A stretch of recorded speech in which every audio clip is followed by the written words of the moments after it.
Hello everyone and welcome to a versus video where I play someone that actually can compete because I beat the crap out of BBD last time. From what I've heard, BBD, that is the first time he's lost to you since he moved to the premium side to play versus videos. Anyway, today we're going to be playing Legacy because this weekend is in fact the Invitational. Woo! Can't wait. I bombed out the last one, but I've been testing all week, all last week. Do you want me to give away his technology? Do not you dare. Well, okay. That wasn't a sentence, but I was just, it was pure rage. Do not you dare. Yeah, it was pure rage coming out of me. Anyway, today we were going to be playing with, obviously, Todd's Grub Delver deck. Yeah, this is something I've been kind of working on ever since I saw Eric Real win a Star City Games Legacy Open like a month and a half ago or 2 months ago.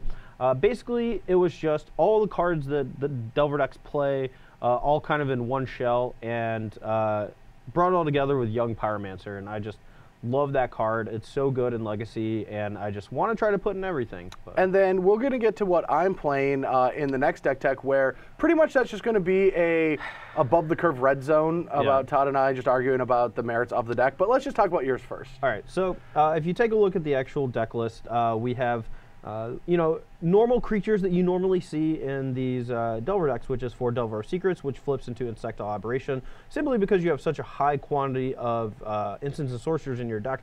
Also specifically Brainstorm and Ponder to help fix the top of your deck to ensure that it flips. Can I stop you for 1 second? Feel free. I just want to ask you about the optimal play. So let's say we have a turn 1 Delver. Sure. And we flip using a Cabal Therapy. Then we cast the Cabal Therapy and then sack the Insectile Aberration to take 2 cards, right? That's what we're trying to do? Whoa. That's not what we're trying to do? You're getting way too far ahead of yourself, Brad. This is complex magic we're talking about. Okay. You don't we brainstorm first. You don't always just sacrifice all of your creatures. We probe first to know, true. yeah. But yeah, there are some cool synergies in the deck. We're going to get to those in a second. But basically, Delver Secrets gets flipped by all of your instants and sorceries. He's an absurd clock. If you've ever played with him in Standard and Ponder when it was around, you would know that it's just amplified tremendously by the fact that Brainstorm exists and the fact that you can get away with playing like 19 or fewer lands in this format. Additionally, we do have Deathrite Shaman as our secondary 1-drop creature. Now, the normal Rug Delver decks, the red, blue, green ones, play Nimble Mongoose in this spot. And Nimble Mongoose is a fine creature in its own right, since it does have Shroud and it can't be targeted by opposing removal spells. But Deathrite Shaman allows this deck to go into hyperdrive mode. You know, a functional Birds of Paradise when you have a Young Pyromancer out is gigantic, but also the fact that you have multiple different modes that you can use. He hoses graveyard-based decks like Dredge, Reanimator, but also he can just slowly either deal your opponent 2 damage a turn when they have something like True Name Nemesis or something similar blocking the way, while also being able to gain you life when you're actually losing the race. So Deathrite Shaman is just crazy versatile. There's a huge reason why he's banned in Modern, and we're taking full advantage of that in Legacy. We have a Singleton Snapcaster Mage, which I've waffled back and forth between this and Dark Confidant.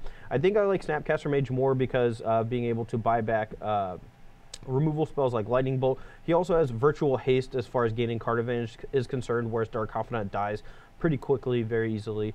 You don't mind if the Snapcaster dies because you've usually played a spell off of it, whether that's Flashback Ataxian Probe, Ponder, Lightning Bolt, Brainstorm, etc.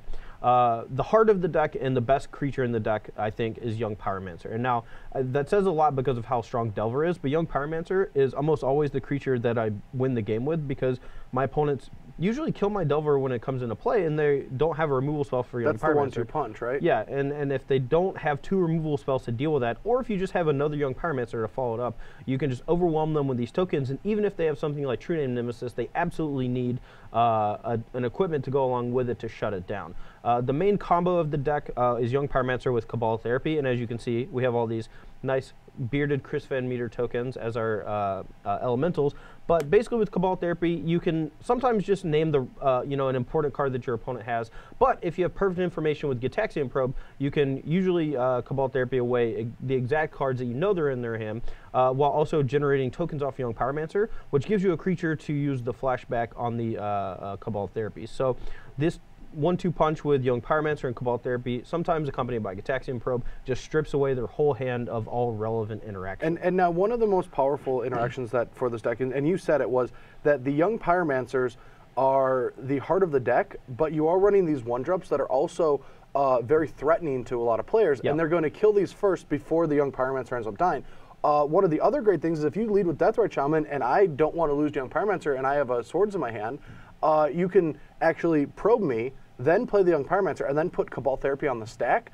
And then, sure, I can kill the Young Pyromancer, but then you also have the extra creature to get the other card in my hand. And that's, if you think about it, I'm using these 2 cards and the token to get 3 cards out of someone's hand, where because it's the swords that killed the Young Pyromancer, and then it's the 2-shot Cabal Therapy. It's a huge tempo. Like when you 3 for 2 an opponent in this format, it hurts. Yeah, I mean there is a very serious lack of actual card advantage in this format. So discard spells are just at a premium. Like cards like Thoughtseize, Cabal Therapy, even Inquisition of Kozilek see a lot of play. And there's a reason why Cabal Therapy is like a $12, $15 card or whatever. Like it's great. It's also got the sweetest art. Yeah, it's so cool. But as far as the rest of the deck is concerned, I've already talked a little bit about the 12 cantrips. Brainstorm, just best card in the format. Ponder, close to like 4th or 5th best in the format, I think. Just a spell that a lot of the blue decks like to play, especially the ones with Delver of Secrets. Yep. Gitaxian Probe just functions incredibly well with Young Pyromancer and Cabal Therapy. And then we have the standard Force Will Days for the Delver package of Early Disruption, so that we can close out the games pretty quickly with a Delver or Young Pyromancer. And you want to accentuate the number of free spells that you have in your deck to trigger the Young Pyromancer, because even though it is only 2 mana, 2 mana is actually a lot in Legacy, and a lot of times you don't have an extra mana to actually cast a Lightning Bolt or a Brainstorm or a Ponder when you cast Young Pyromancer, but you still need to get a token or 2 out of it, and if you have a Force of Will, a Daze, or a Gitaxian Probe, you're going to do exactly that. And yeah, it's great when like these free spells are able to counter something and generate Chris Van Meter, but I love that later on in the game, dazes are, when you have to daze something, but it's not going to counter, but it's going to tap a land, it always feels bad because you do want that land to be tapped because then they can't play their other spell that turn, and it's a tempo play. But when you're generating a token, it's just much easier to just to snap off that play. I mean, I can't even tell you how many times I've actually dazed my own spell sometimes just to get a Young Pyromancer token when it's going to win the race. As far as the mana base is concerned, we have 4 Wastelands, which are pretty normal in Delver strategies. They make cards like Daze much, much better. There are a lot of games where Wasteland will just end the game on the spot, especially if you turn 1 Deathrite into turn 2, like Wasteland Young Pyromancer or something similar. 7 fetch lands, which all 7 fetch lands can get every dual land in the deck.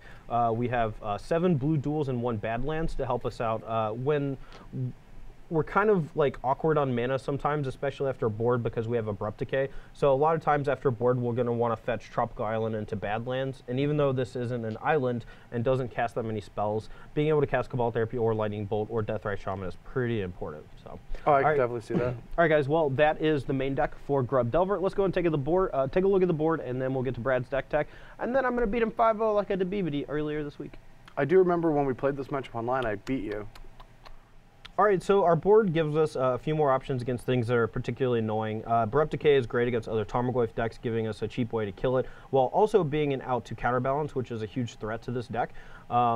One of my tougher matchups, I would say, is any sort of like other fair deck that's trying to grind me out with removal and card advantage. A lot of times I'll get them down to like 4 to 6 life and not be able to close the game because they drew too many removal spells. Price of Progress, even though it deals me some amount of damage, is going to be way more relevant at killing them than it is me because they have to play the control role. This basically just comes in against like Deathblade, like Brad's playing today, or Shardless Bug.